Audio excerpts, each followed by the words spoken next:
Milan is probably the most criticized city in Italy. Some even say that it's not real Italy. Others claim that it's too expensive, too grey, or just lacks soul. But what it's really like to live here. After 6 years of living in this city, I will give you an insider's look at real pros and cons, the things that you usually don't find in typical travel blogs. This video will be helpful if you are living in another Italian city and considering moving to Milan, or if you are moving to Italy and trying to find the right fit for you. And in the end of the video, I will open up about my own plans, whether or not I'm planning to stay in Milan long term and why. So stay until the end to find out. Ciao, I'm Vlada. I moved to Milan 6 years ago to get my degree, and now I live here with my husband in a bilocale, which in Italian means a one-bedroom apartment in the city center. And we were really lucky to get this apartment with a local 4+4 contract, which means that our rent has been locked in at the same price since 2020. And for our 45 square meters apartment, we pay 1,050 per month, which by nowadays standards is really cheap. And it's crazy how much prices have gone up since. And I have to say that renting in Milan is definitely challenging, but comparing to cities like Paris or London, it's definitely not as difficult to find an apartment. But there is another big issue: rental prices versus local salaries. A lot of people simply cannot afford decent living conditions here, and that's the main reason why many choose not to live in Milan at all. However, recent data shows that Milan has the highest net average monthly salary not only in Italy but in all southern Europe. In 2025, the average net in Milan is 2016 per month according to Nubio. And this places Milan ahead of other major cities in southern Europe, including Valencia and Madrid. The higher salary in Milan reflects its position as Italy's financial and economic hub,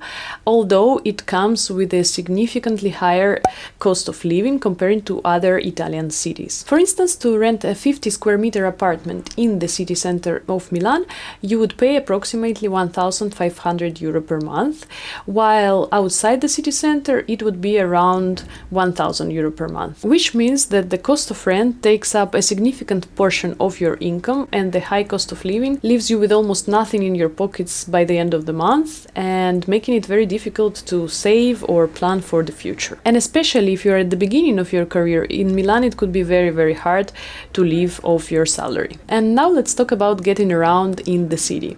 In my opinion, Milan has a very good transportation system. It's clean, well connected, and you don't get this fear of stepping inside of the metro station like, let's say, in New York. Metro stations are close to each other, so if something happens you can just walk. And as Milan is quite compact, many locations are connected by multiple metro lines, which is super convenient. Some metro lines even cover the neighboring municipalities, which means that you can live outside Milan but still have a great access to the city. If you are looking for a cheaper rent and still want an easy access to Milan, check out the towns on the end of the Green Line, like Cernusco sul Naviglio or Gorgonzola. There you can have best of both: nature, fewer crowds, and still a direct metro to the city. But I absolutely have to mention that trams, trains, and buses in Milan are less reliable. I, for example, lived in an apartment that didn't have a metro station close to it and only had train and tram stops. And I constantly had delays or cancellations, which made me always late for everything. So my advice for you would be, looking for an apartment in Milan, try to search for a place that has metro station in walking distance, because otherwise you will spend too much time waiting for public transport that may or may not come on time. A regular ticket costs 220 and it lasts 90 minutes for all public transportation in Milan, which seems more or less affordable comparing to other big European cities. Milan is a very walkable city. Everything you need daily is usually located within a 15 minutes walk, which is not something that every city can offer. And cycling is another great alternative. As I already said, Milan is pretty compact, so it's quite convenient to have a bike here if you can keep it safe, which brings me to my next point. Like in generally, Milan is safe, but as any other big city, there are things you need to watch out for. So for example, my bike was stolen just in front of the entrance to my university, Politecnico di Milano.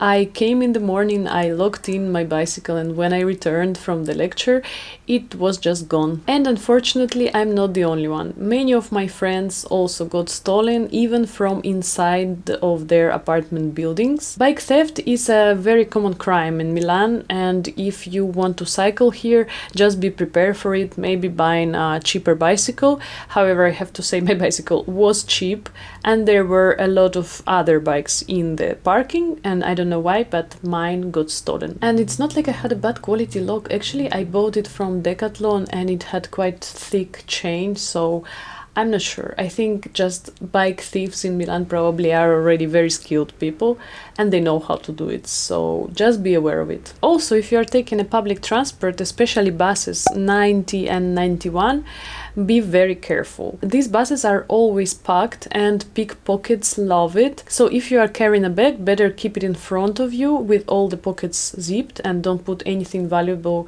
in your bag. Actually, once my friend fell asleep in a 90 bus and his phone got stolen from his pocket. Let's talk about the main train station. If you arrive late at Centrale, never just go outside and stand there with your luggage. It's one of the sketchiest places in Milan after dark, and if you need to wait, better or stay inside of the station or go straight to your destination. I've heard so many stories, and also personally I felt very uncomfortable there. And let's talk about tourists in Milan.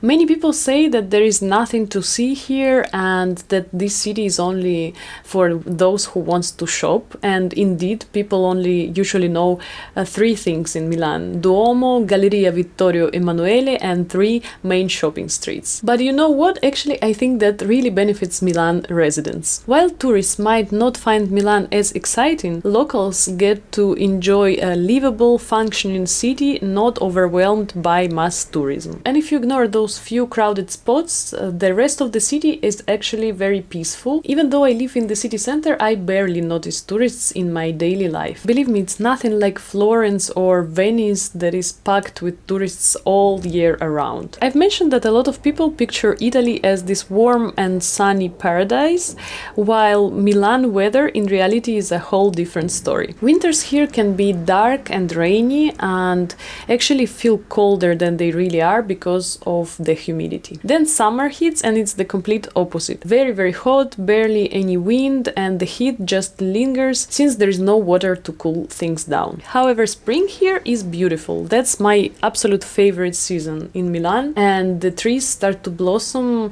around the end of February, which also brings people a lot of allergies. And I know I've mentioned this before in my videos, but Milan has some of the worst air qualities in Europe, especially in winter when the pollution levels get crazy high. Some people even develop allergies after moving to Milan, and if the fresh air is something important for you, this is a significant downside that you need to consider, because staying in this city long term can really affect your health. And speaking about long-term plans, I promised you to tell whether or not I consider staying forever in Milan. Well, forever is a strong word. So do I see myself staying in Milan long term? Honestly, no. Even though I really love living where I am right now, for me it feels more like a phase where I get to experience Milan at its best, but for a long term, my goal is to buy an apartment. And honestly, in Milan, it's almost impossible. The prices are really, really high, and what you get is a tiny apartment or an old apartment that probably will need a lot of renovations. And for me, an optimal choice would be something that is in construction construction and new building where you don't need to spend money and time for a renovation. So my plan is to find something within a metropolitan area of Milan, but not within a municipality of Milan. As I previously mentioned, those towns in the end of the metro lines, I think for me it would be a perfect choice because I would love to have more nature, more space, and maybe even less bureaucracy because some things are done faster outside of Milan. And as I said, I would like to buy a new apartment. But let's see what happens. I would like to know, do you think Milan is worth the price or would you rather live somewhere else? Let's chat in the comments. And if you enjoy my videos, please like and subscribe, and I see you in the next one. Ciao!